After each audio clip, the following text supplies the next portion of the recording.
Il est des nuits où le temps semble suspendre son souffle, où chaque tic-tac résonne comme un secret.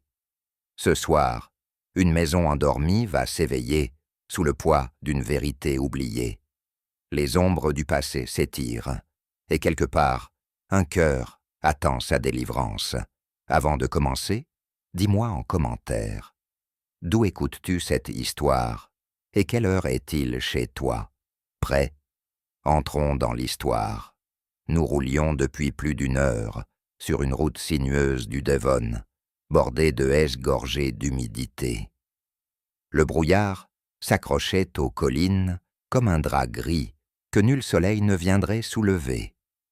Poirot, assis à mes côtés, contemplait ce paysage avec une gravité silencieuse. J'eus l'impression qu'il savourait cette atmosphère morne, comme d'autres savourent un vin rare. Le brouillard, mon ami, dit-il soudain, cache souvent les vérités humaines. Il ne dissimule pas seulement les arbres ou les chemins, mais les intentions, les souvenirs, les fautes. Je souris sans répondre, songeant que ce voyage n'était, une fois encore, que le prélude d'une énigme. Au loin, une forme se détachait dans la brume, un manoir aux pignons massifs, dont la silhouette semblait respirer le silence. Le cocher annonça d'une voix étouffée. « Greystone Manor, messieurs. » Nous descendîmes. L'air, froid et salin, avait ce goût des falaises toutes proches. Poirot redressa son col et regarda la demeure comme on regarde un adversaire avant la partie. J'ignorais alors que derrière ces murs figés nous attendaient 10 années de silence accumulé et une montre arrêtée sur l'heure de la mort.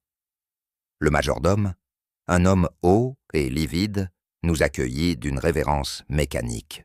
Son visage portait la pâleur d'un linge fraîchement blanchi. En entrant, je fus saisi par la froideur du hall, une vaste pièce au sol de marbre, où chaque pas semblait résonner avec une lenteur solennelle. Les portraits, suspendus au mur, semblaient nous observer. Il y avait là des visages d'hommes rigides, de femmes au regard fixe, la lignée des Arkwright, sans doute, figée dans sa gloire. L'air lui-même paraissait chargé d'un parfum ancien, presque oppressant, comme si la maison respirait à peine. Poirot, lui, demeurait attentif, promenant son regard sur chaque détail. Un vase déplacé, une trace de cire oubliée sur un chandelier. « Remarquez, Hastings, » dit-il doucement, « cette demeure ne dort pas. Elle écoute. » Je frissonnais malgré moi. Le majordome nous invita à le suivre vers le salon, où Lady Arkwright nous attendait. Alors que nous gravissions l'escalier, j'eus le sentiment étrange que la maison tout entière se refermait derrière nous, comme une bouche prête à taire un secret. Lady Arkwright nous reçut dans un salon, où brûlait un feu trop faible pour la taille de la pièce. Elle se leva à notre entrée, majestueuse malgré la fatigue qui alourdissait ses traits. Chevelure, d'un blanc pur, encadrait un visage où l'angoisse semblait avoir laissé de fines fissures. « Monsieur Poirot, » dit-elle d'une voix mesurée, « je suis heureuse que vous soyez venu. Cette maison ne veut plus dormir. » Elle nous fit signe de nous asseoir, puis, d'un geste distrait, caressa le rebord d'une montre à gousset posée près d'elle. « C'est celle de mon mari, » murmura-t-elle. « On l'a retrouvée dans le jardin, il y a 3 jours. Elle s'est arrêtée sur l'heure exacte de sa mort. » Poirot s'inclina, ses yeux brillants d'un éclat attentif. « 10 ans, madame, c'est un long sommeil pour un objet. Peut-être a-t-il attendu que quelqu'un le réveille. » Elle soupira et détourna le regard. « Je fais des rêves, monsieur Poirot, le même, chaque nuit. Mon mari marche sur les falaises et se retourne vers moi. Il me dit « L'heure n'est pas finie. » Je vis Poirot plisser les lèvres. Dans cette maison où le temps semblait suspendu, cette phrase résonnait comme une menace. Alors que nous prenions congé, la porte du salon s'ouvrit doucement. Une jeune femme entra, vêtue d'une robe claire, presque trop simple pour le cadre. Ses yeux, d'un gris profond, paraissaient absorber toute la lumière. Lady Arkwright la présenta avec un léger trouble. « Miss Clara Linden, madame de compagnie. » La jeune fille inclina la tête sans un mot. Ses mains tremblaient légèrement, mais son regard, lui, restait d'une fixité troublante. Poirot, courtois, s'inclina à son tour. « Vous aimez la mer, mademoiselle ?» demanda-t-il. Elle répondit d'une voix basse. « Je la crains. Elle garde ce que les hommes veulent oublier. » Un silence tomba. Puis, alors qu'elle se tournait vers la fenêtre, elle ajouta presque pour elle-même. « Tout est déjà écrit, monsieur. Tout depuis le commencement. » Elle sortit aussitôt, laissant derrière elle un parfum de lavande et de cendre. Poirot la suivit des yeux avec gravité. « Voilà, Hastings, » murmura-t-il, « une jeune femme qui a vu trop tôt la fin des choses. » Je ne sus que répondre. Dans le feu vacillant, l'ombre de Lady Arkwright paraissait plus lourde encore. Le dîner se déroula dans une atmosphère d'attente.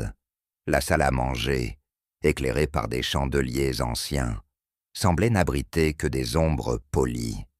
Lady Arkwright parlait peu, et chaque mot semblait peser davantage que le précédent. Le majordome servait sans bruit, mais son visage trahissait une tension inhabituelle. Clara, assise en face de moi, gardait les yeux baissés sur son assiette, comme si chaque reflet d'argent risquait de réveiller un souvenir. Poirot observait tout. Ses doigts effleuraient machinalement sa moustache, et je compris qu'il notait déjà 1000 détails que je ne voyais pas. « Vous sentez, Hastings ?» me glissa-t-il à mi-voix. « Ce n'est pas le parfum des fleurs, mais celui de la peur. » Lady Arkwright leva brusquement la tête. « Qu'avez-vous » dit M. Poirot. Il lui adressa un sourire d'une douceur désarmante. « Je disais simplement, madame, que cette maison ne respire plus. » Personne ne répondit. Le vent siffla contre les vitres, comme pour confirmer ces mots. Lorsque nous quittâmes la table, la nuit s'était épaissie. Par la fenêtre du couloir, j'aperçus la brume enveloppant le jardin, noyant jusqu'aux statues. On eût dit que le monde entier se réduisait à cette demeure et à son silence. Poirot s'arrêta un instant près de la porte du salon, jetant un dernier regard vers l'escalier sombre. « Mon ami, » dit-il doucement, « il est des maisons où le brouillard n'est pas dehors, mais dans les âmes. » Je ne compris pas tout de suite le sens de ces paroles, mais je sentis un frisson me parcourir. Derrière nous, la porte du hall se referma dans un souffle discret, et Greystone Manor retomba dans son mutisme. Le lendemain matin, Lady Arkwright nous invita à la suivre dans le jardin des hivers.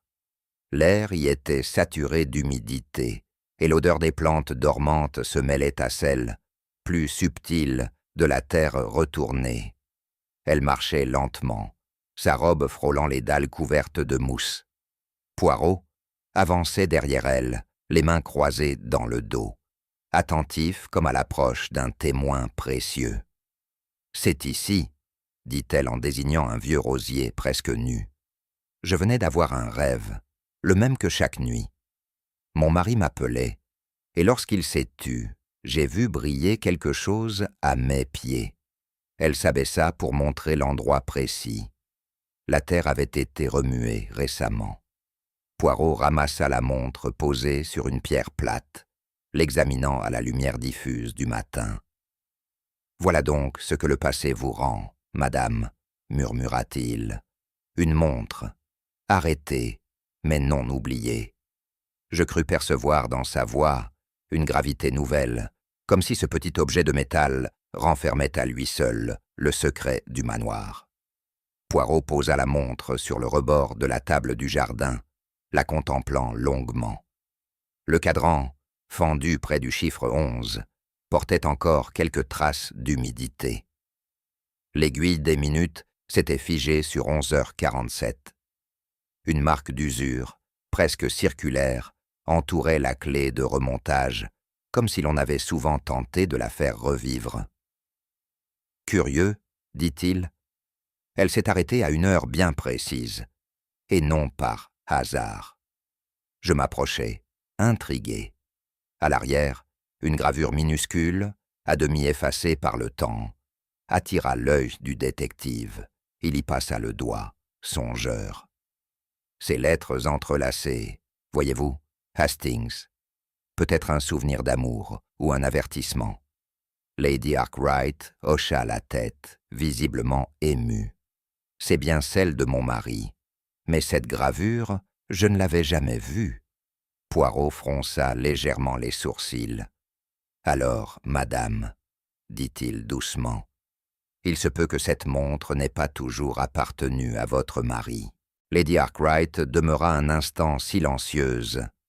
Puis, d'une voix faible, elle se mit à raconter. Ce fut une nuit de vent et de pluie. Mon mari était sorti, bouleversé par une querelle. Je l'ai retrouvé au matin, dans le pavillon du lac.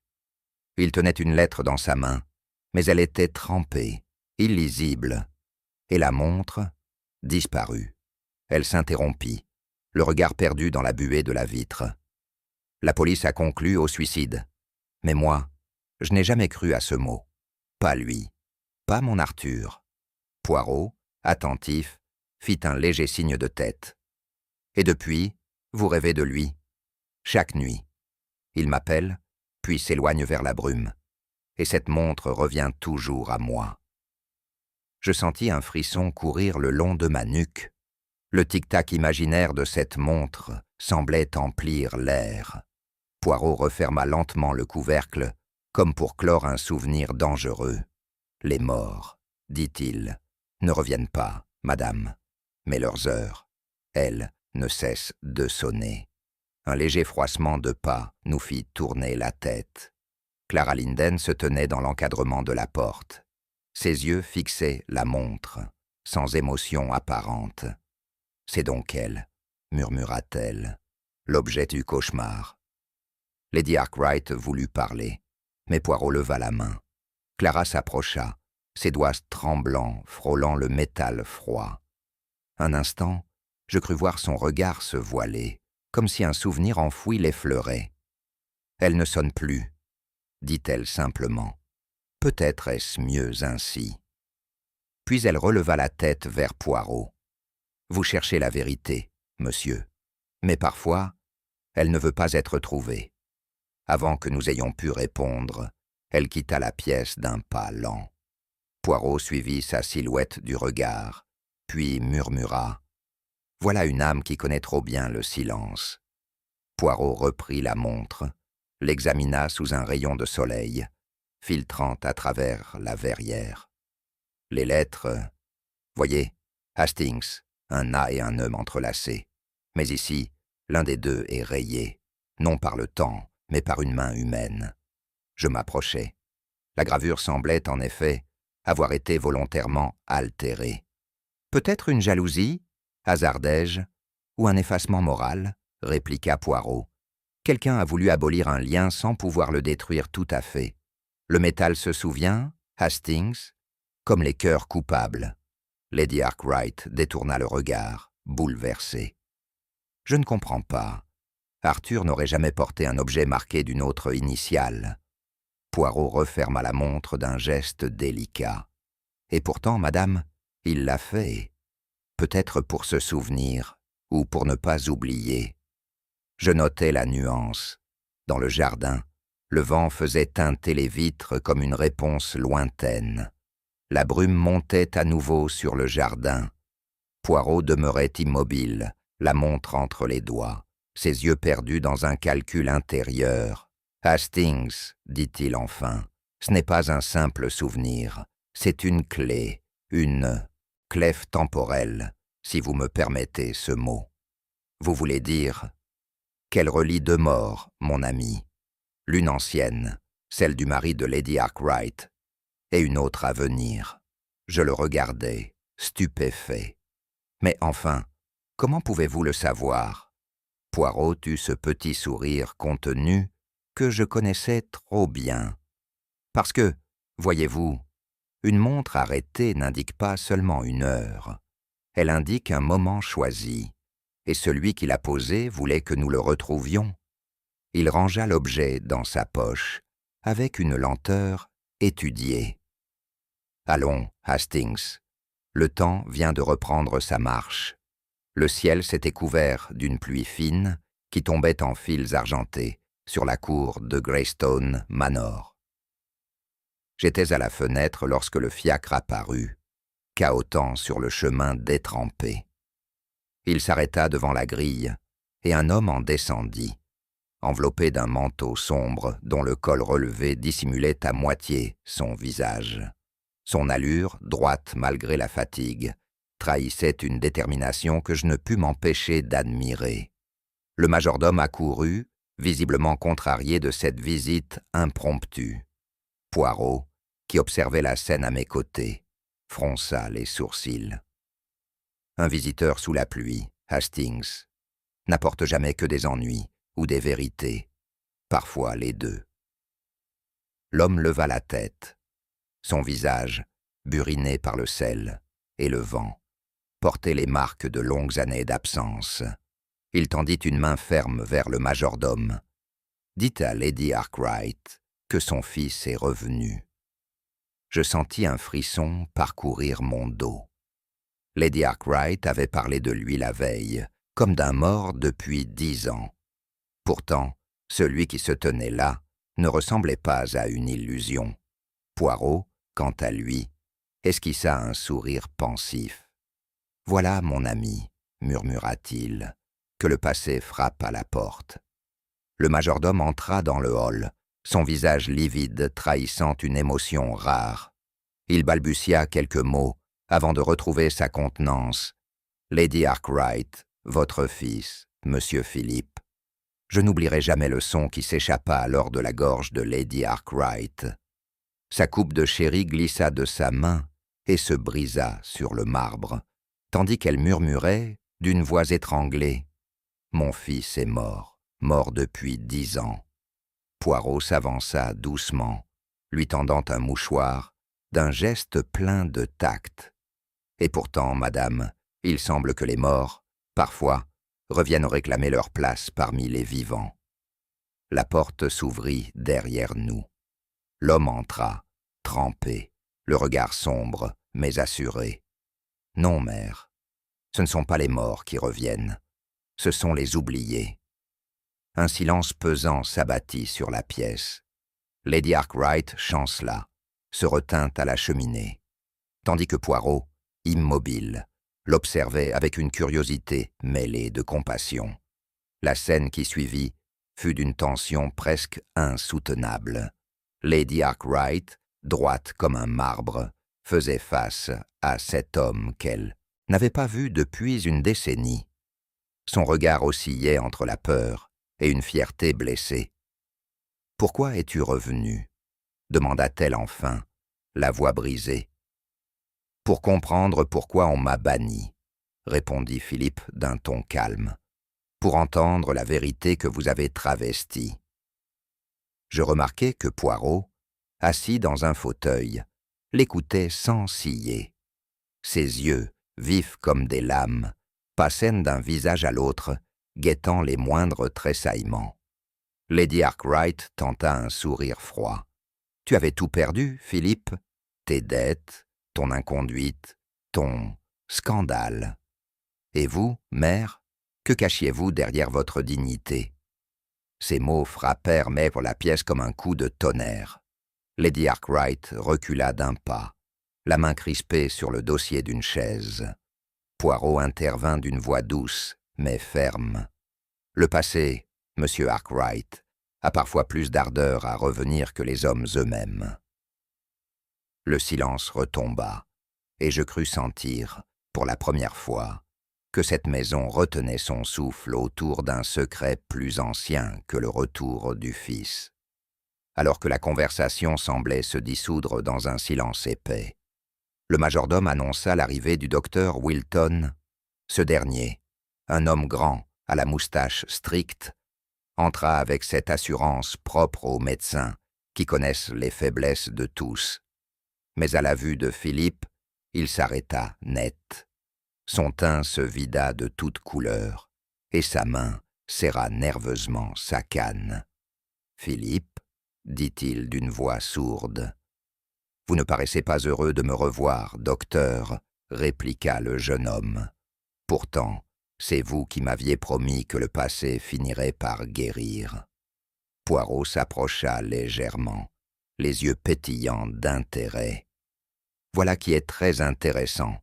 Le médecin de la famille et le fils disparu partagent donc une histoire de guérison inachevée. » Wilton tenta de se ressaisir. « J'étais l'ami de son père. Mon devoir m'a lié à cette maison bien avant. » Il s'interrompit. Philippe eut un sourire amer. « Avant que vos dettes ne vous y retiennent, peut-être. » Un silence glacé suivit. Poirot leva les sourcils, satisfait. « Les dettes, Hastings, dit-il à voix basse, sont de curieux liens. Elles n'unissent jamais sans contraindre. » La nouvelle du retour de Philippe se répandit dans le manoir avec la rapidité d'un feu sous la cendre. Les domestiques allaient et venaient, chuchotant dans les couloirs, leur visage troublé, reflétant un mélange de crainte et de curiosité. Dans l'après-midi, je croisai la cuisinière, pâle comme un linge. « J'ai entendu sa voix, monsieur, j'en suis sûr, la même que jadis, quand il chantait près de la fenêtre. Les morts ne parlent pas ainsi, si. » Je tentais de la rassurer, mais moi-même, je sentais la maison vibrer d'une énergie nouvelle. Une vie sombre, nerveuse, presque hostile. Poirot, quant à lui, observait les allées et venues avec un calme imperturbable. « Voyez-vous, Hastings, murmura-t-il, les maisons ont des oreilles, mais celle-ci, je le crains, a aussi une mémoire. Et la mémoire, lorsqu'on la réveille, n'apporte jamais que du désordre. » Le soir tomba sur un manoir soudain trop vivant, où chaque murmure semblait annoncer un secret prêt à éclater. Je la trouvai dans la galerie, debout près d'une fenêtre ouverte. Le vent agitait les rideaux, et la lumière mourante dessinait sur son visage une pâleur étrange. « Mademoiselle Clara, tout cela vous bouleverse, n'est-ce pas ?» dis-je avec douceur. Elle ne répondit pas d'abord. Ses yeux fixaient un point invisible, quelque part au-delà des jardins noyés de brume. Puis elle murmura « La fin est proche, monsieur. Il est survenu pour ce qu'il reste du passé. » Je demeurai stupéfait. « Vous parlez de Philip Arkwright ?» Elle inclina la tête. « Il n'apporte pas la vérité, mais le rappel de ce qui a été fait et jamais expié. » Avant que je puisse l'interroger davantage, elle tourna les talons et s'éloigna, sa silhouette se fondant dans l'ombre du couloir. Quand je la perdis de vue, un parfum de lavande demeura suspendu dans l'air, comme une promesse de malheur. Ce soir-là, Poirot demeura longuement pensif devant la cheminée. Je lui fis part des paroles de Clara. Il écouta sans m'interrompre, puis hocha lentement la tête. « Oui, mon ami, la jeune fille sent juste. L'homme qui revient d'entre les morts apporte souvent plus qu'une vérité. » Que voulez-vous dire, Poirot? Il transporte la dette que d'autres ont voulu oublier. Et les dettes, vous le savez, ont toujours leurs intérêts. Il se leva, arrangea sa moustache et se dirigea vers la fenêtre. Le brouillard s'était épaissi autour du manoir. Nous sommes dans une maison où le passé n'a jamais cessé de frapper à la porte. Et maintenant qu'on lui a ouvert, Hastings, il entrera. Je n'eus rien à ajouter. Seul le tic-tac invisible d'une montre sembla répondre, régulier et implacable. Fin du chapitre 3. L'homme revenu du passé. Chapitre 4. Le dîner des ombres. 4.1. Les préparatifs du dîner. 180 mots.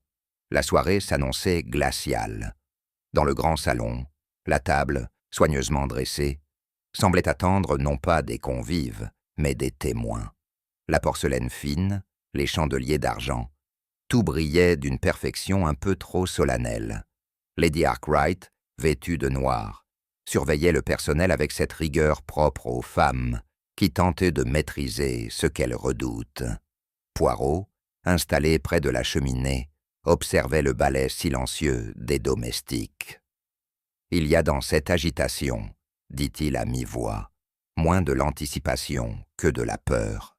Je remarquai, moi aussi, une tension étrange. Le majordome, d'ordinaire si placide, laissait échapper des gestes maladroits.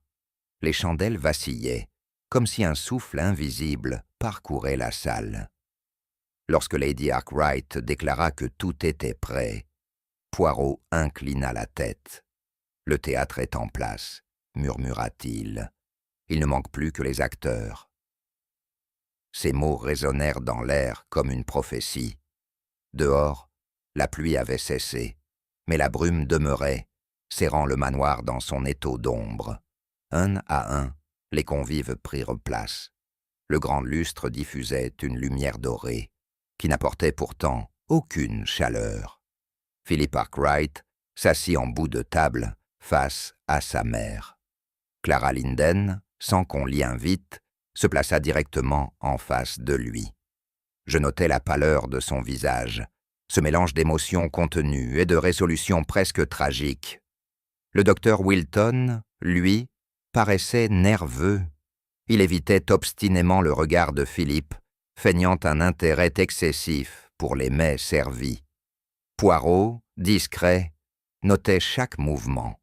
Le tremblement imperceptible de la main de Lady Arkwright, la crispation de la mâchoire du docteur, la fixité du regard de Clara. « Vous sentez, Hastings ?» me glissa-t-il. L'air est saturé d'un secret que chacun veut taire. Je lui répondis à voix basse, ou d'une vérité qu'aucun n'ose affronter. Poirot sourit finement. Dans un dîner comme celui-ci, mon ami, le silence est souvent le plus bavard des invités. La conversation, d'abord mondaine, s'alourdit peu à peu. On évoqua des souvenirs anciens, les étés passés au bord du lac, les réceptions d'autrefois. Mais chaque mot semblait un pas de trop sur une glace fragile. Lady Arkwright tenait sa coupe de vin d'une main tremblante. Poirot suivait du regard cette main agitée, tandis que Philippe, impassible, parlait d'un ton mesuré. Une lettre pliée dépassait de la poche de sa veste. J'en fus distrait un instant, l'encre semblait récente. « Vous avez reçu des nouvelles, monsieur Arkwright ?» demandai-je innocemment. Il me lança un regard si froid que j'en regrettai aussitôt ma question. Poirot, lui, se pencha légèrement en avant. « Les nouvelles du passé, peut-être ?» Philippe esquissa un sourire ironique. « Le passé, monsieur Poirot, ne s'écrit pas, il revient. » Cette phrase, prononcée sans emphase, jeta un froid. Même le feu dans l'âtre sembla s'affaisser. Lady Arkwright baissa les yeux, et Clara porta machinalement une main à sa gorge, comme si elle étouffait. À mesure que le repas avançait, la conversation se réduisit à quelques phrases mécaniques. Le vent, dehors, s'était levé, sifflant contre les vitres comme un présage. La flamme des chandelles tremblait, projetant sur les murs des ombres déformées. Poirot, imperturbable, observait les visages un à un. Clara triturait sa serviette jusqu'à en froisser le tissu. Lady Arkwright ne mangeait plus. Ses lèvres blanches remuaient comme si elle priait en silence. Philippe, lui, paraissait étrangement serein.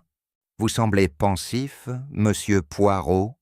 dit-il soudain, Croyez-vous que tout mystère mérite d'être résolu? Tous, répondit Poirot calmement, car ceux qui demeurent dans l'ombre finissent toujours par réclamer la lumière. Le docteur Wilton se leva brusquement pour remplir son verre, renversant un peu de vin sur la nappe. Clara tressaillit, puis un silence total s'installa. Seul un tic-tac discret, invisible mais obsédant, rythmait la pièce. Poirot leva les yeux vers le plafond. « Il est presque minuit », murmura-t-il. « Voilà l'heure où le passé aime frapper à la porte. » À peine ces mots prononcés, un bruit sec retentit. Un courant d'air, un claquement, et tout bascula. La lumière s'éteignit brusquement, plongeant la salle dans une obscurité totale.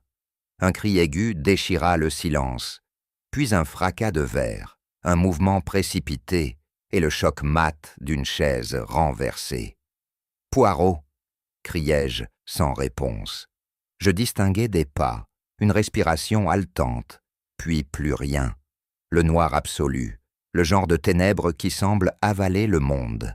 Quelques secondes, ou minutes, s'écoulèrent avant que le courant ne revienne.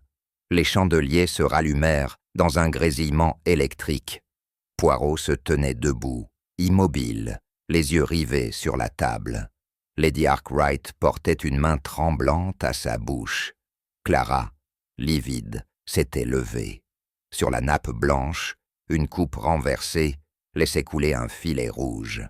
Et au centre, affaissé sur son assiette, Philip Arkwright semblait dormir, la tête penchée sur le côté. Mais Poirot n'eut qu'à faire un pas pour constater l'évidence. « Trop tard », murmura-t-il. « L'heure vient de sonner. » Le silence qui suivit fut terrible. Lady Arkwright poussa un gémissement, puis chancela. Clara blême recula de quelques pas avant de s'évanouir. Je me précipitai pour la soutenir, tandis que Poirot, penché sur le corps, observait la scène avec la précision d'un horloger. La montre à gousset brillait dans la main droite du mort. Poirot la saisit délicatement, l'ouvrit, et je vis son visage se durcir. « 11h47, murmura-t-il. « Toujours la même heure. » Le docteur Wilton s'approcha, tremblant. « Il faut vérifier son pouls, » dit-il d'une voix étranglée. « Inutile, » répondit Poirot. « Ce n'est pas la médecine, docteur, mais la conscience, qui échoue à le sauver. » Lady Arkwright éclata en sanglots. Poirot se tourna vers elle, son regard à la fois doux et implacable. « Madame, la mort ne frappe jamais sans invitation. Et ce soir, quelqu'un lui a ouvert la porte. » Puis, se redressant, il glissa la montre dans sa poche. « Hastings, » dit-il lentement, « notre dîner vient de se transformer en autopsie morale. » Je restai muet. Le tic-tac de la montre, désormais inaudible, semblait pourtant résonner dans chaque cœur. Au petit matin, Greystone Manor semblait suspendu hors du temps. L'air lui-même avait perdu sa chaleur, et un calme étrange pesait sur la demeure. Lady Arkwright ne parlait plus. Clara restait invisible, comme effacée du monde. Le docteur Wilton, quant à lui, errait d'une pièce à l'autre, murmurant que le corps devait être déplacé. Poirot, impassible, donna ses ordres. « Personne ne quitte cette maison, » déclara-t-il, « pas avant que la vérité ait parlé. » Il se tourna vers moi. « Hastings, le crime n'est jamais pressé, mais il déteste qu'on le dérange. Gardons nos esprits en silence, ils parleront pour nous. » Je remarquai alors un détail singulier. Le vieux coucou du vestibule, figé depuis des jours, battait à nouveau la mesure. Le tic-tac se répandait dans le manoir comme une respiration revenue. « Vous voyez, Hastings, » dit Poirot doucement, « même le temps s'est remis en marche. Il a décidé que l'enquête commence. Je compris que cette journée, froide et immobile, ne connaîtrait pas de repos. Nous retrouvâmes le docteur Wilton dans le petit salon. Il tentait d'allumer une cigarette, mais ses doigts tremblaient. Poirot s'assit face à lui, sans un mot, le regard tranquille, mais pénétrant. « Docteur, dit-il enfin, vous avez examiné le corps de Monsieur Philip Arkwright. Votre conclusion ?» Wilton toussa légèrement. Une faiblesse du cœur, sans doute. L'émotion, le choc. Il a succombé avant que je puisse intervenir. « Et le sang sur la nappe ?» fit Poirot. « Une hémorragie interne, je suppose. » Il évita le regard du détective. Une perle de sueur roula sur sa tempe. Poirot, observant ce signe, croisa les mains. « Vous supposez beaucoup, docteur, et vous savez fort bien que l'émotion ne provoque pas de plaie ouverte. » Le médecin se raidit. « Je ne suis pas un criminel, » s'écria-t-il. « Non, » murmura Poirot. « Mais vous êtes un homme qui a peur d'un souvenir ?» Wilton baissa les yeux. « Je ne voulais pas que cela recommence. »« Quoi donc ?» Il ne répondit pas. Le silence s'étira, lourd, oppressant. Poirot se leva lentement. « C'est bien, docteur. Vous venez de confirmer qu'il y avait, en effet, quelque chose à recommencer. » Lady Arkwright nous reçut dans sa chambre, vêtue d'un peignoir de velours sombre. Ses yeux brillaient d'un éclat étrange, presque exalté. « Ne perdez pas votre temps, monsieur Poirot, » dit-elle d'un ton tranchant. « Ce qui s'est passé n'est que justice. » Poirot demeura silencieux. Elle poursuivit. « Le mal revient toujours à celui qui l'a semé. Mon fils n'était pas un ange. Il a ramené ici le poison qu'il avait jadis répandu. » Elle serra un mouchoir taché de vin rouge. « Il a provoqué sa propre fin. Le destin s'en est chargé. » Poirot se pencha légèrement. « Vous parlez de destin, madame, mais je ne crois pas que le destin tienne une montre dans sa main. » Elle tressaillit. « Cette montre, elle a toujours appartenu à cette maison. C'est elle qui marque les heures du malheur. » Poirot fit un pas vers la porte, puis se retourna. « Ou peut-être, madame, qu'elle ne fait que rappeler l'heure du mensonge. » Elle détourna le visage. Le silence de cette pièce ressemblait à un aveu. Clara Linden nous attendait dans la bibliothèque. Son visage pâle paraissait presque transparent. Elle ne leva pas les yeux lorsque nous entrâmes. « Mademoiselle Linden, » dit Poirot d'une voix douce, « je ne suis pas venu pour vous accuser, mais pour écouter. » Elle ne répondit pas. Ses doigts se crispèrent sur le dossier d'une chaise. « Vous étiez près de la table au moment du drame, » poursuivit-il. « Vous avez entendu le cri ?» Elle hocha la tête. « Et ensuite ?»« Ensuite, le noir, » répondit-elle à peine.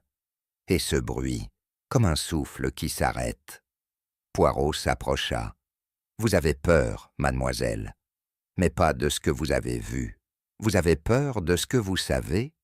Clara leva enfin les yeux vers lui. « Il ne faut pas réveiller les morts, monsieur Poirot. Ils emportent ceux qui parlent. » Poirot resta immobile, puis murmura. « Votre silence, mademoiselle, est une confession plus éloquente qu'un cri. » Elle se détourna, les lèvres tremblantes. La brume du matin envahissait la pièce, comme si elle voulait effacer ses mots. Pendant que Poirot prenait des notes, je remarquai quelque chose d'étrange. Sur la cheminée, la montre à gousset trônait à nouveau. Personne ne l'avait touchée, et pourtant, elle fonctionnait. Le tic-tac régulier emplissait la pièce d'un rythme hypnotique. J'approchai, curieux, et notai l'heure, 11h47, toujours la même. « Poirot, dis-je, regardez. » Elle s'est remise à marcher. Il leva les yeux, sans surprise. « Oui, mon ami, parce qu'ici, le temps ne meurt pas, il se répète. » Je voulus protester, mais il se détourna, absorbé dans ses réflexions. « Vous entendez ce bruit, Hastings ? Ce n'est pas une montre, c'est une conscience, et elle bat encore. » Je reculai, troublé. La pendule du salon sonna midi, mais la montre, elle, poursuivait obstinément son propre rythme, fidèle à une heure maudite que personne n'osait corriger. En fin d'après-midi, nous nous retrouvâmes dans le bureau. Poirot relisait ses notes d'un air absorbé. « Hastings, dit-il, il y a ici 3 vérités et 3 mensonges. Vous croyez qu'ils se sont entendus? Non. Ils ont menti chacun à leur manière, selon leur cœur. Ce ne sont pas les faits qu'ils dissimulent, mais les émotions. » Il leva un doigt. Le docteur ment par peur, Lady Arkwright par orgueil, et Clara par douleur. Je restai pensif.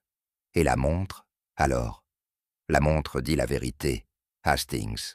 Toujours la même, encore et encore. 11h47, l'instant où l'amour s'est transformé en remords. Ses yeux brillaient d'un éclat singulier. Ce manoir ne renferme pas un meurtrier, mon ami. Il abrite un souvenir coupable. Je compris alors que l'enquête de Poirot n'était plus seulement celle d'un crime, mais celle d'une mémoire. La nuit tomba sur Greystone Manor. Un calme étrange régnait, troublé seulement par le tic-tac obstiné de la montre. Poirot, debout près de la fenêtre, contemplait les falaises noyées de brume. Le temps, Hastings, ne ment jamais, dit-il doucement. Il se contente d'attendre que les hommes soient prêts à l'entendre. Il tira sa montre personnelle de sa poche, la compara à celle du défunt, puis referma les deux avec une précision presque rituelle. Demain, nous saurons qui, ici, vit dans l'avenir, et qui reste prisonnier de 11h47. Je sentis un frisson. Le manoir, figé dans le silence, semblait écouter. Le lendemain matin, nous quittâmes Greystone Manor, dans un silence presque religieux. La brume s'étendait sur les champs, épaisse comme un voile posé sur la terre. Poirot marchait devant moi, le pas mesuré, la tête légèrement penchée, comme s'il écoutait la respiration du paysage. Le sentier montait doucement vers les falaises, et je sentais, à mesure que nous approchions de la mer, un froid particulier m'envahir. Ce n'était pas seulement celui du vent, mais celui, plus profond, des lieux où trop de choses ont été tues. « Vous frissonnez, Hastings » demanda Poirot sans se retourner. « Un peu, avouai-je. Il y a ici quelque chose de pesant. » Il hocha la tête. « Oui, mon ami. Ce que la nature garde, l'homme oublie. Mais les falaises, elles, se souviennent toujours. Lorsque nous atteignîmes le sommet, le vent se leva brusquement, et la mer grise se mit à gronder en contrebas. Je crus distinguer, à travers la brume, la silhouette d'un petit pavillon abandonné. Poirot s'arrêta net. Là, Hastings, c'est là que le passé a laissé son empreinte. Allons voir ce qu'il reste, avant que la marée ne l'efface. Le pavillon semblait désert depuis des années. Ses vitres brisées reflétaient une mer sans couleur, et les planches du plancher gémissaient sous nos pas. Pourtant, quelque chose y respirait encore. Poirot se pencha pour examiner le sol. « Intéressant, » fit-il doucement. « Ces traces de pas sont récentes, très récentes. » Je fronçai les sourcils. « Vous croyez que quelqu'un vient encore ici ?»« Oh, sans aucun doute, » répondit-il. « Le passé aime les pèlerinages. » Une odeur âcre flottait dans l'air. Ce n'était pas celle du sel ni du bois humide, mais une senteur de cendre et de fumée. Poirot en huma une bouffée, son regard s'assombrissant. Quelqu'un a brûlé ici quelque chose, pas par accident. Je suivis son regard vers le coin du pavillon, où un tas de débris noircis attira notre attention. Parmi eux, une boîte métallique tordue, comme rongée par le feu. Poirot s'en approcha, la souleva du bout de sa canne. « Allons, Hastings, le feu purifie, dit-on, mais parfois, il trahit ceux qui l'allument. » Sous le tas de bois brûlé, Poirot écarta soigneusement les cendres. Il découvrit quelques papiers à demi calcinés, dont l'encre avait résisté par fragments à la flamme. Je m'accroupis à ses côtés, fasciné. « On dirait une lettre, dis-je. » Poirot sortit sa loupe et la passa lentement sur les débris. En effet, une écriture féminine, très soignée, et voyez ces mots, Hastings, Edgar Linden, et ici, la nuit du lac. Il resta un instant pensif, le menton appuyé sur sa main. Voilà 2 mots qui contiennent une tragédie. Je voulus en savoir davantage, mais il leva la main. Pas encore. Nous devons d'abord comprendre pourquoi cette lettre fut détruite et par qui. Il se redressa, épousseta ses genoux, puis ajouta avec gravité. Les cendres, Hastings, sont comme la mémoire. Elles gardent la forme de ce qu'elles ont consumé. Le vent s'engouffra alors dans le pavillon, emportant quelques fragments de papier vers la mer, comme si le passé refusait encore d'être lu. Ce nom, Edgar Linden, éveilla en moi un souvenir lointain. Je l'avais entendu, autrefois, dans la bouche de Lady Arkwright. Oui, c'était cela. Un ami de son mari, disait-elle, disparut tragiquement en mer. Je partageais cette réminiscence avec Poirot, qui se figea. Disparu en mer, dites-vous. Voilà qui mérite examen. Les mers anglaises avalent beaucoup de morts, Hastings, mais rarement les vérités. Je le vis esquisser un sourire froid. Si je ne m'abuse, Lady Arkwright a omis de préciser qu'il ne s'agissait pas d'un simple ami. Vous pensez à un rival? Je pense à un homme trop proche d'une femme mariée, répondit-il, et à un mari trop fier pour l'oublier. Ces mots firent naître en moi un malaise indéfinissable. J'observai le visage de Poirot, concentré, presque grave. Hastings, ajouta-t-il, si le mari Arkwright s'est suicidé, comme on le prétend, c'est peut-être que la mer ne fut pas la seule à avoir englouti un homme cette nuit-là. Le vent redoubla de force, soulevant la poussière autour de nous. Poirot, les yeux plissés, murmura. Nous approchons du cœur, mon ami. Et ce cœur, abattu trop fort pour ne pas saigner encore. Nous n'avions pas entendu ses pas. Clara Linden se tenait derrière nous, immobile, les traits défaits, les yeux fixés sur les cendres. Elle s'agenouilla sans un mot et toucha du bout des doigts un fragment de papier brûlé. Ses lèvres tremblèrent. Poirot la regarda longuement, sans un mot. « Vous reconnaissez cette écriture, n'est-ce pas, mademoiselle ?» Elle acquiesça lentement. « C'est celle de ma mère, » murmura-t-elle. Un silence tomba, seulement troublé par le bruit du vent sur les falaises. Une larme glissa sur sa joue et tomba sur les cendres. « Tout ce que je craignais était vrai, » dit-elle à voix basse. Ils se sont aimés, puis... Ils ont disparu tous les deux. Poirot s'inclina légèrement, comme devant une vérité qui se révèle d'elle-même. Les lettres, mademoiselle, sont des témoins fidèles, mais c'est le cœur, lui, qui garde le verdict. Elle ferma les yeux. Une expression de paix douloureuse effleura son visage, comme si le passé venait, enfin, de trouver sa voie. Poirot demeura un long moment à contempler les cendres, puis il parla d'un ton bas et mesuré, comme s'il reconstituait un souvenir à voix haute. Imaginez, Hastings, 2 hommes, ici même, par une nuit semblable. L'un apprend la trahison, l'autre la nie. Le premier, blessé d'orgueil, le second, pris de peur, un cri, une lutte, et la mère en bas, qui attend. Je frissonnai. Vous croyez qu'il l'a poussé? Poirot haussa imperceptiblement les épaules, ou qu'il l'a laissé tomber. Le résultat, mon ami, est le même.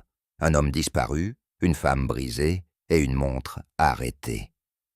Le vent s'engouffra dans le pavillon et emporta les derniers fragments de la lettre.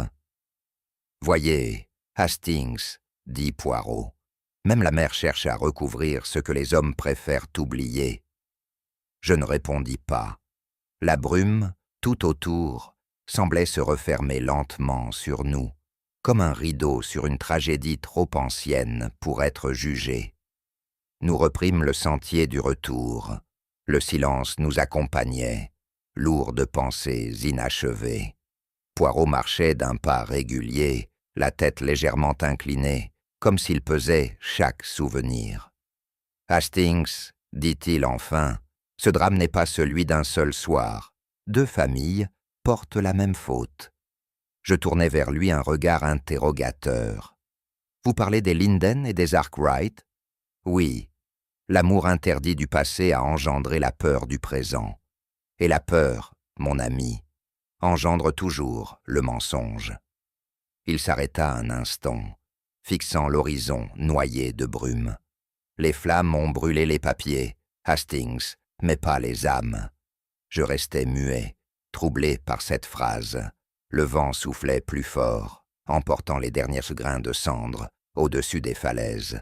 Poirot reprit sa marche. « Venez, mon ami. » La vérité, elle aussi, marche à pas lents. Mais elle ne s'égare jamais. La matinée fut consacrée à l'inventaire des faits. Dans le bureau, Poirot disposa méthodiquement sur la table les objets recueillis. La montre à gousset, les lettres partiellement brûlées, les empreintes retrouvées sur le verre brisé. Tout, absolument tout, semblait accuser le docteur Wilton. « Voyez, Hastings, » dit Poirot en croisant les bras. « La logique nous conduit vers cet homme comme un fleuve vers la mer. Et pourtant, sa voix manquait d'assurance. Les preuves, elles étaient accablantes. La montre portait son empreinte. Une lettre lui avait été adressée la veille du meurtre, et un témoin affirma l'avoir vue près du pavillon à l'heure fatale. Je l'avoue, je crus l'affaire presque résolue. Cette fois, Poirot, dis-je, la vérité est simple. Il leva un sourcil. Mon ami, les vérités simples sont comme les miroirs. Elles reflètent plus qu'elles ne révèlent. Je demeurai interdit. Poirot continua à examiner les objets, les déplaçant avec une minutie presque religieuse. L'évidence, Hastings, est souvent une dame trop bien habillée pour qu'on la croie sincère.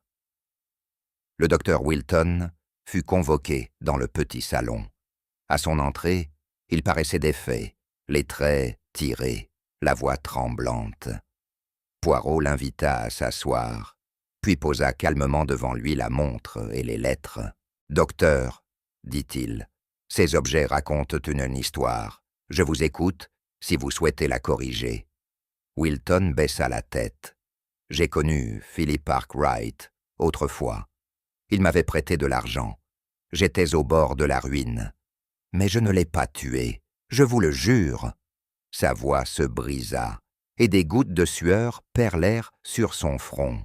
« Je suis un homme faible, monsieur Poirot, pas un meurtrier. Je crus y entendre un aveu déguisé. Poirot, lui, demeurait impassible. La faiblesse, docteur, mène parfois au crime. Mais elle n'y suffit pas. » Wilton leva vers lui un regard désespéré. « Vous ne me croyez pas. Je ne crois que ce que le cœur ne veut pas admettre, » répondit Poirot doucement. « Et pour l'instant, le vôtre parle trop fort. » Le médecin, anéanti, quitta la pièce. Poirot le suivit du regard, songeur. Lorsque nous fûmes seuls, Poirot se mit à arpenter la pièce avec cette lenteur réfléchie qui annonçait, chez lui, une intuition naissante. « Hastings, dit-il enfin, il y a ici un parfum d'erreur, un de ces parfums légers qui passent inaperçus, mais que mes petites cellules grises ne supportent pas. » Il prit la montre, la fit tourner entre ses doigts. « Voyez ce couvercle, il a été déplacé après la mort, pas avant.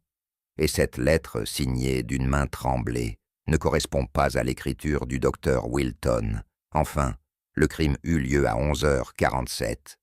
Or Wilton, à 7h, signait une ordonnance au village. » Je fronçai les sourcils. « Mais alors, toutes les preuves, toutes mentent, mon ami. Les apparences, Hastings, sont de fidèles menteuses, et celui qui s'y fie finit toujours par accuser l'innocent. Je sentis un frisson. Poirot reposa la montre et murmura « Quelqu'un a voulu que nous regardions dans la mauvaise direction. Il est temps de tourner la tête. » Ce soir-là, le manoir prit des allures de prison. Les domestiques murmuraient entre eux, les regards fuyants. Nul n'osait franchir le couloir du premier étage où Lady Arkwright s'était enfermée depuis l'interrogatoire. Je montai jusqu'à sa porte. Une odeur de violette s'en échappait, mais aucun bruit ne trahissait sa présence. Clara Linden, quant à elle, restait introuvable depuis la veille. « Tout le monde se cache, dis-je à Poirot. Il répondit sans lever les yeux, parce que tout le monde sait, la culpabilité, Hastings, ne se limite jamais à une seule âme. Il écouta un instant les pas feutrés dans le couloir. Écoutez ces voix basses, le manoir lui-même devient témoin. Il enferme le mensonge comme une tombe garde le secret de son occupant. Je ressentis un malaise indéfinissable. Les murs semblaient nous épier. Poirot se leva lentement. La vérité est dans ce silence, Hastings. Et ce silence est féminin. Plus tard, alors que nous regagnions la bibliothèque, Poirot s'arrêta devant la fenêtre. La pluie tombait, fine et régulière, dessinant des lignes claires sur les vitres. « Mon ami, dit-il soudain, le coupable n'est pas celui qu'on accuse, mais celui qui regarde la vérité sans la supporter. » Je restais muet, incapable de saisir tout le sens de cette phrase. « Vous parlez du docteur Wilton ?»« Non, je parle de celui qui n'a pas supporté de voir son propre passé revenir. Vous pensez à Lady Arkwright ?» Il secoua la tête. « Pas encore, Hastings. Le moment de la révélation n'est pas venu. » Je le fixai, déconcerté. « Alors que faisons-nous » Il me sourit doucement. « Nous attendons. La vérité, voyez-vous, se fatigue vite de se cacher. » Puis il ajouta, presque pour lui-même, « L'esprit qui commet une faute cherche toujours à la corriger, même si, pour cela, il doit se perdre. » Je sentis une tension nouvelle emplir la maison, comme si chaque objet retenait son souffle. Au matin, la nouvelle se répandit comme une traînée de poudre. Clara Linden avait disparu. Sa chambre était vide, son lit froid. La fenêtre, entr'ouverte sur la brume, laissait passer un courant d'air glacé. Sur la table, une enveloppe cachetée d'un seau de cire rouge portait le nom de Poirot. Lady Arkwright, livide, ne cessait de répéter. Elle ne pouvait pas partir ainsi, pas sans un mot. Poirot prit la lettre, la contempla sans l'ouvrir. « Elle a laissé un mot, madame. Simplement, il n'est pas encore pour vous. » Il rangea l'enveloppe dans sa poche, son visage grave. « Hastings, préparez-vous. Ce genre de silence annonce toujours une vérité qu'on ne veut pas entendre. » Je ne sus que répondre. Un vent humide s'engouffra dans la pièce, éteignant la flamme du chandelier. Nous redescendîmes au salon. Poirot s'assit près du feu, la lettre toujours intacte dans sa poche. « Vous ne l'ouvrez pas ?» demandai-je. « Non, mon ami. Les vérités, comme les fleurs, s'ouvrent d'elles-mêmes quand vient l'heure. » Il croisa les doigts, le regard perdu vers la fenêtre où la brume s'épaississait. « Nous saurons bientôt, Hastings, qui ment et pour qui. » Le vent du large siffla contre les vitres. J'eus le sentiment qu'il n'annonçait pas la tempête, mais le jugement. Lorsque Poirot convoqua tout le monde dans le grand salon, le manoir tout entier sembla retenir son souffle. Le feu dans l'âtre projetait une lumière tremblante, et les visages, tendus, se détournaient les uns des autres. Lady Arkwright, droite dans son fauteuil, paraissait une statue d'orgueil et de fatigue. Le docteur Wilton se tenait à l'écart, la main crispée sur sa canne. Quant à Clara, elle s'était placée près de la fenêtre d'où l'on devinait encore le brouillard, épais et mouvant. Poirot, debout au centre, ferma les yeux un instant, puis parla d'une voix calme, presque solennelle. « Mes amis, il est temps que ce silence cesse. Le brouillard du dehors n'est rien, comparé à celui que chacun de vous entretient, ici, dans son cœur. » Personne ne répondit. Je crus entendre le tic-tac lointain d'une montre, comme si le manoir lui-même reprenait conscience du temps. Poirot poursuivit, le regard fixe. Ce que nous avons pris pour un drame récent n'est qu'un écho, un murmure du passé venu réclamer sa dette. Je compris alors que la vérité allait tomber sur cette maison, comme une pluie d'hiver, froide, inévitable. Poirot ne leva pas la voix. Elle resta douce, mesurée, mais son autorité emplissait toute la pièce. « Le crime qui nous occupe n'est pas né cette nuit-là, dit-il. Il a commencé 10 ans plus tôt, dans le pavillon près des falaises. 2 vies se sont arrêtées à la même heure, 11h47, l'une sous la mer, l'autre dans la honte. » Lady Arkwright pâlit. « Que voulez-vous dire ? Que la montre arrêtée n'est pas un hasard, madame. C'est le témoin exact de cette heure où le passé a figé le temps. » Personne n'osa parler. Le docteur Wilton se passa la main sur le front. Clara, elle, regardait fixement Poirot, comme si chaque mot confirmait ce qu'elle savait déjà. Poirot fit un pas vers la cheminée. Un crime appelle toujours un autre, mes amis. Tant qu'il n'est pas compris, il revient, sous d'autres formes. Ce n'est pas la mort que nous jugeons ce soir, mais le mensonge. Je sentis la tension monter. Une vérité ancienne, que nul ne voulait réveiller, se tenait déjà parmi nous. Poirot s'inclina légèrement et posa la montre sur la table, entre les lettres et la coupe de cristal. « Observons, dit-il, ce que les faits disent quand on les fait parler juste. » Il désigna la montre. D'abord, elle a été déplacée après la mort. Non pour tromper le regard, mais pour rappeler une heure, celle d'un autre crime, puis la lettre brûlée. Écrite de la main d'Edgar Linden, elle devait révéler la vérité d'un amour caché. Elle n'a pas été détruite par hasard, mais pour préserver un nom, celui des Arkwright. Enfin, le docteur Wilton. Cet homme a menti, oui, mais sur un détail de honte, pas sur un meurtre. Un murmure parcourut la salle. Lady Arkwright, livide, tremblait légèrement. Poirot s'approcha d'elle. « Vous avez joué le rôle le plus lourd, madame.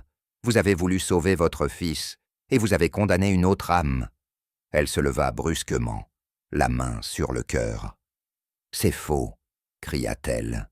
« Non, » dit Poirot doucement. « C'est simplement oublié depuis trop longtemps. » Le silence retomba, si dense, que j'entendis le crépitement des bûches dans l'âtre. Lady Arkwright chancela, s'appuya sur la table. « Je voulais le protéger, » murmura-t-elle. « Philippe, mon fils. » Poirot inclina la tête. « Continuez, madame. » Elle releva un visage ravagé, et ses mots jaillirent, hachés, haletants. Ils se sont disputés, cette nuit-là, sur les falaises. Edgar Linden et lui. Il a dit qu'il aimait Clara, qu'il l'emmènerait loin d'ici.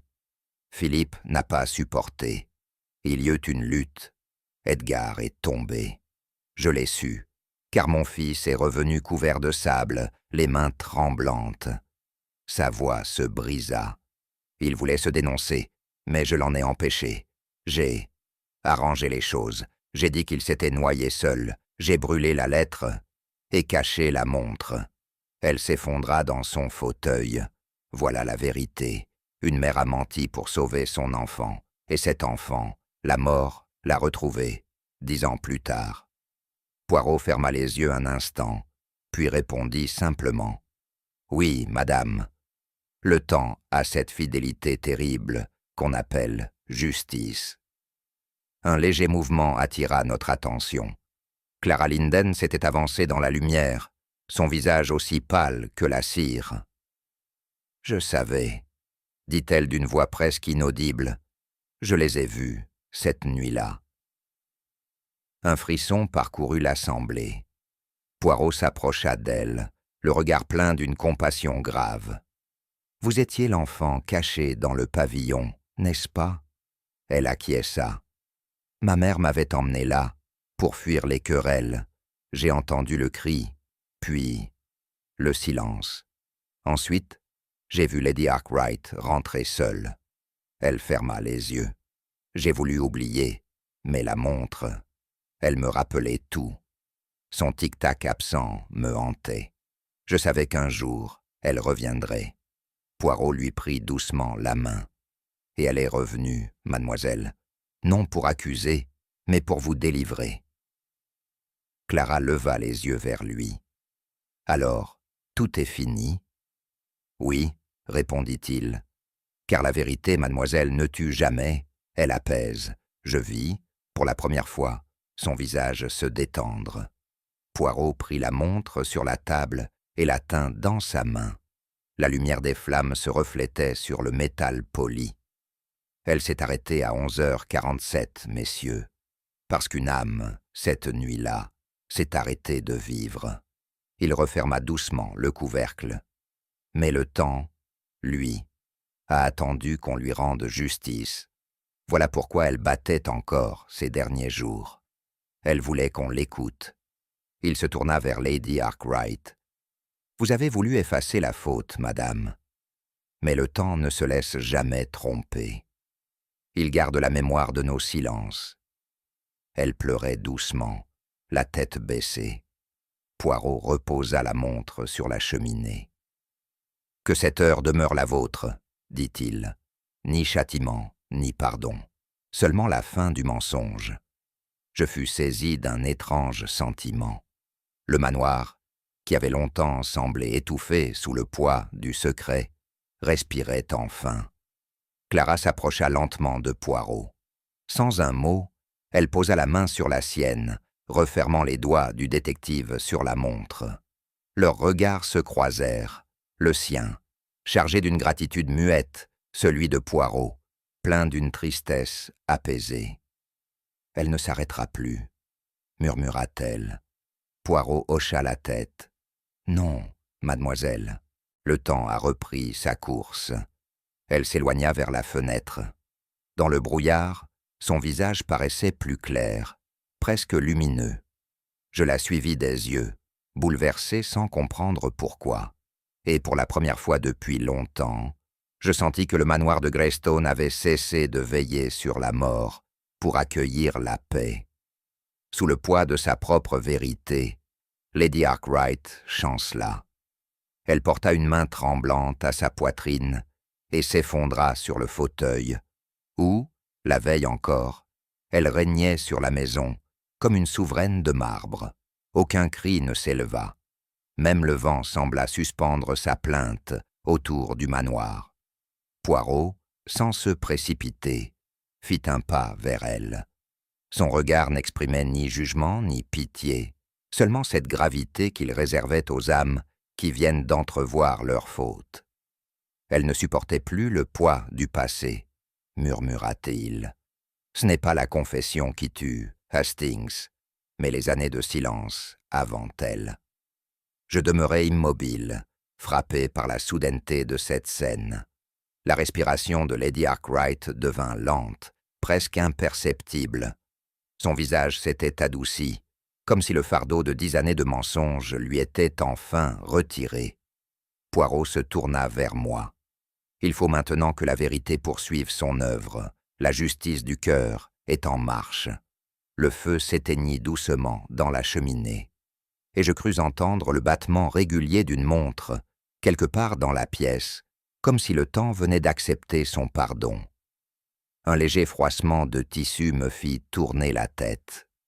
Clara Linden s'avançait lentement vers Poirot. Son visage demeurait calme, presque lumineux, mais sa voix, lorsqu'elle parla, tremblait à peine. « Elle ne s'arrêtera plus, maintenant, » dit-elle en tendant la montre. Poirot prit l'objet entre ses doigts, avec un respect silencieux. L'aiguille battait à nouveau, régulière, docile, comme une conscience apaisée. « Vous aviez raison, mademoiselle, » murmura-t-il. Le temps s'était arrêté, non pour marquer la mort, mais pour attendre que la vérité lui rende sa voix. Clara baissa les yeux. Ma mère disait toujours que le passé finit par frapper à la porte. Je n'ai jamais su que c'était la mienne. Poirot inclina légèrement la tête, puis posa la montre sur la table, comme un juge dépose son verdict. Et pourtant, c'est vous qui en aviez la clé. Elle ne répondit pas, mais dans son silence, il y avait une force nouvelle, celle d'une femme qui a cessé de fuir. Poirot resta un long moment à contempler la montre qui battait sur la table. Il la referma lentement, comme pour sceller le cycle de cette tragédie. « Voyez-vous, Hastings, dit-il enfin, le temps ne se répare qu'en vérité. Il suffit d'un mensonge pour le briser, d'un aveu pour le faire renaître. » Je ne répondis pas. Une paix étrange s'était installée dans la pièce, cette paix que la justice invisible des choses impose parfois après les drames. Poirot effleura le couvercle de la montre. Cette maison était malade du silence. Elle respire à nouveau. Je l'observais, fasciné par la sérénité qui émanait de lui. « Et maintenant, Poirot ?» Il esquissa un sourire presque imperceptible. « Maintenant, mon ami, nous laissons le temps continuer son œuvre. Il est un meilleur médecin que moi. » Ses yeux se tournèrent vers la fenêtre, où le jour commençait à poindre. Lorsque je la revis, quelques heures plus tard, Clara quittait la maison.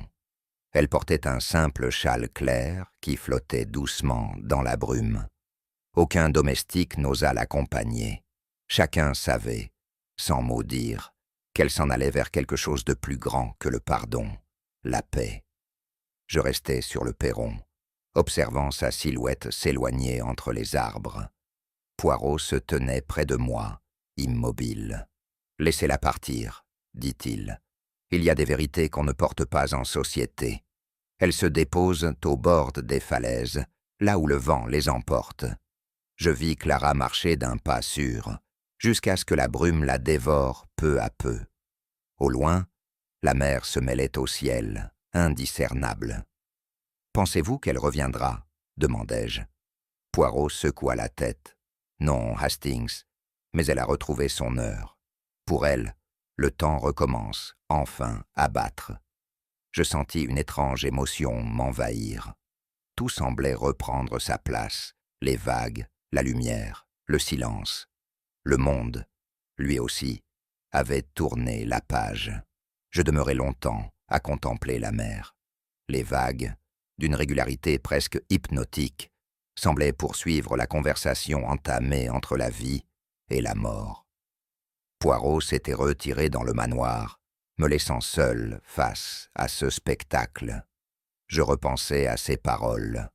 Le temps ne se répare qu'en vérité.